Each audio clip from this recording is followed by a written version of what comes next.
More wild animals need our help, but the Linwood-based nonprofit PAWS says it's running out of space. That is why this week the team will open a new rehabilitation center.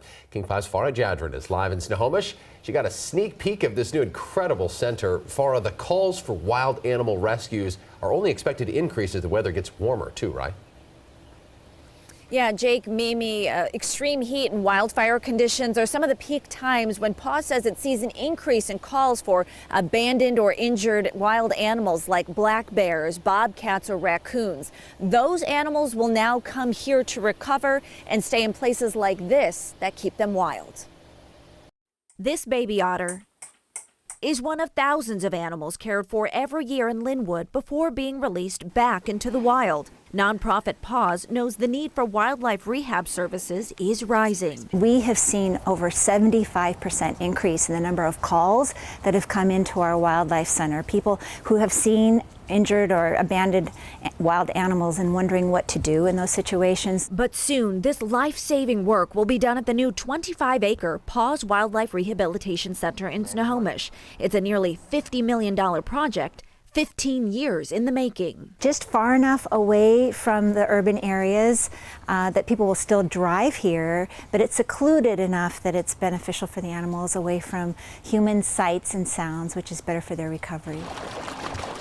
Seals and waterfowl will feel right at home at the aquatic center. Other enclosures are designed for birds, raccoons, bobcats, and larger carnivores. Right now, PAWS can only care for 6 baby bears at a time. Now they can help up to 30 bears with additional outdoor pastures. Plus, birds can stretch their wings and recover faster in the new flight track. The birds will be able to fly 360 degrees, where right now in Linwood or even at the other raptor rehabilitation enclosure, they're able to just fly back and forth. The current surgery room is a mere 85 square feet. Imagine working on a big bear in that tiny space. The new one is 450 square feet with 2 operating tables. The campus is complete with an x-ray room and the only oil bird washroom in the state. Any animal harmed by an oil spill would come here. For the 160 species helped by PAWS, the mission is always the same. We're not a sanctuary, so animals come to PAWS in order to be rehabilitated and then put back in the wild where they belong. Well, Farah, we just heard her say it's not a sanctuary. People can bring small injured animals to PAWS, but it's not a place that's open to visitors, right? Yeah, Mimi, it's not a zoo and not a sanctuary, as the CEO said. Staff and volunteers here will go to great lengths to limit human contact, and we can show you an example.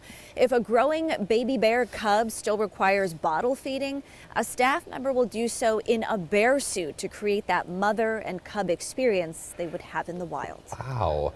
What a job. I had no idea that they did that. That's incredible. Very, very cool stuff. Good for PAWS, too. They've done great stuff for so long.